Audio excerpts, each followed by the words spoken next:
একটা সপ্তাহ ধরে ইটাড়ি আইনে এনে থুইছে। আমি যদি কাটি না দেয় আর তো কেউ দিব না। পুলার বউরা খাইবো আর খালি হুয়া হুয়া ঘুম পারবো। বউ তুমি এনে বইবে এখন মোবাইল টিপতে আসো। আমি এই রোদের মধ্যে ইটটি কাটি দিলাম, কয়বার করে তোমার ডাক পেলাম, তাও তো তুমি গেলা না। আর বালি ডি পুলাহানে সরিয়া শেষ করে দিল। তুমি যে থুবে থিয়া হোগা, কালকে মিস্ত্রি আইবো।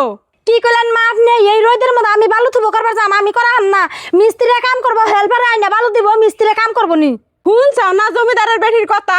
হেল্পার দিয়ে কাম করাবে। হেল্পার দিয়ে যদি কাম করা তাহলে বাপের বাড়ি থেকে টেহা নিয়ে হোক। আমার পুলার হাতে তো টেহা পয়সা নাই কে? আপনার পোলার হাতে পয়সা আছে না সেটা কি আমি জানি? বিয়ে বসি চাকরানি খাটবার নিগে না, আরামে খাইবেন নিগে বিয়ে বসি। গেদি আইসে বড় কোনো খালি তোর কথা হুন মানছি। আমার এই সামনে তোর হরিণকে যে চাবা নার বান্নইছে, আমি না থাকলে বান তোর হরিণ কত খারাপ ব্যবহার করস। আর আমি কি তোর এই শিক্ষা দিছি? আর বিয়া নান্নে খারাপ পায়েন না। আমার মেয়ে বুঝা হারাহান নাই, বুঝলে আর এমনি করতো না আনের নগে। মা আর কই না, হন আমি বুঝছি। আম্মা আনের নগে আমি আর কোনোদিন এমনি খারাপ ব্যবহার করুম না। আপনি যা কইবেন আমি তাই শুনুম, আপনার কথা মতো আসতে থেকে চলুম। ও বউ বুঝছো, যদি ভালো হয়েছে যায় না বালু ডিজর করো গা। আর বিয়া নাইছেন যদি ঘরে শুনছি রে।